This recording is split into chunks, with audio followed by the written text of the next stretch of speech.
దృష్టికి తీసుకురావాలని నేను అనుకుంటున్నాను.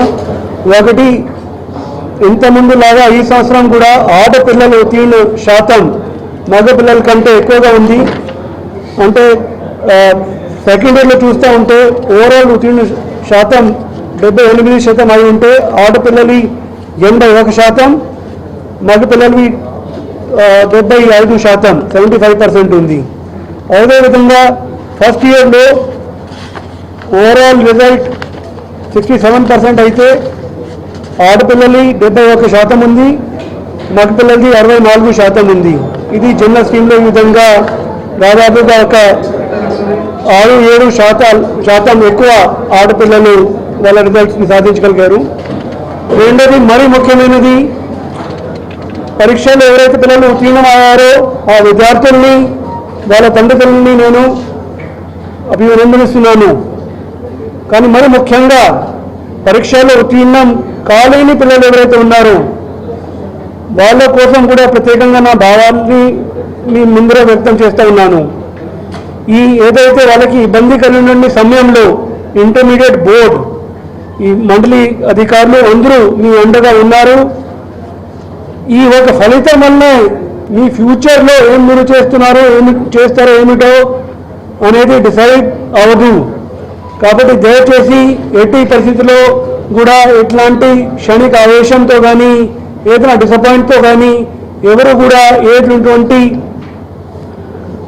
తప్పు చర్యలు తీసుకోకూడదని నేను అనుకుంటా ఉన్నాను. తండ్రి తల్లికి కూడా నేను ప్రత్యేకంగా వారిని కోరుతా ఉన్నాను.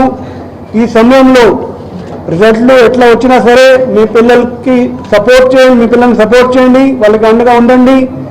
ఎట్టి పరిస్థితుల్లో కూడా వాళ్ళని కిందపరచుకోవడం కానీ వాళ్ళని అవమానించడం కానీ అట్లాంటి కార్యక్రమాలు ఎవరు కూడా చేయకూడదని నేను కోరుకుంటూ ఉన్నాను. మనమే అందరం చూస్తూ ఉన్నాము, life is much bigger than exam. ఇప్పుడు ఒక రిజల్ట్ వచ్చినా కూడా దీనివల్ల మన భవిష్యత్తు ఎలా ఉంటుంది అని ఒకదాని వల్ల నిర్ధారించలేము.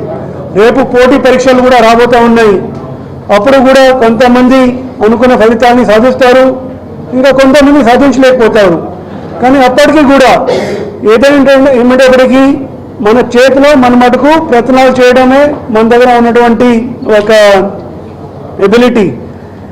దాని తర్వాత ఫలితాలు మన చేతిలో ఉండవు. కాబట్టి పిల్లలకి వాళ్ళ తండ్రి పిల్లలకి అందరినీ నేను కోరుతా ఉన్నాను, బాగా కష్టపడండి పిల్లలు. ఏదైనప్పటికీ ఫలితాలు ఎట్లా వచ్చినా కూడా తప్పనిసరిగా మీరు భవిష్యత్తులో మంచి మీకు ఒక ఫ్యూచర్ సాధిస్తారని నేనైతే అనుకుంటా ఉన్నాను. మేము కూడా ఇప్పుడు ఇమీడియట్గానే సప్లిమెంటరీ ఎగ్జామ్లు పెడతా ఉన్నాము. సప్లిమెంటరీ ఎగ్జామ్స్లో కూడా మరొకసారి మీకు అవకాశం ఉంటుంది. పిల్లలు అయితే ఏ కారణాల వలన అయినా సరే ఉత్తీర్ణం కాలేకపోయారో వాళ్ళు మరొకసారి ఎగ్జామ్లు రాసుకునే అవకాశం ఉంటుంది. ఎగ్జామ్లు చక్కగా రాయండి. సప్లిమెంటరీ మీన్స్ ఆ ఎగ్జామ్లో తేడా ఏం లేదండి. మీ ఏదైతే మార్క్షీట్ ఉంటుందో దాంట్లో కూడా ఇది సప్లిమెంటరీలో పాస్ అయ్యారో లేక మెయిన్ ఎగ్జామినేషన్లో పాస్ అయ్యారో అట్లాంటి ఏటువంటి విన్యాసాలు ఉండవు, ఎట్లాంటి తేడా లేదు. కాబట్టి దయచేసి ఇంకా కష్టపడి చక్కగా రేపు జరగబోయే సప్లిమెంటరీ ఎగ్జామినేషన్ ఏదైతే ఉంటుందో అది మేము అనుకున్నాము దట్ 24 మే నుంచి 1 జూన్ వరకు ఈ సప్లిమెంటరీ ఎగ్జామ్లు జరుగుతాయి. దాదాపుగా ఒక నెల పైన ఇంకా టైం ఉంది. కాబట్టి కష్టపడి ఆ ఎగ్జామ్స్ కూడా రాయండి.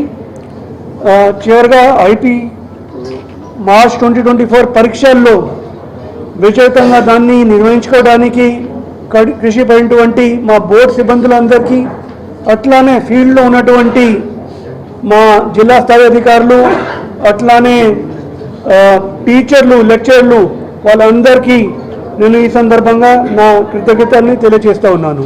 ధన్యవాదాలు.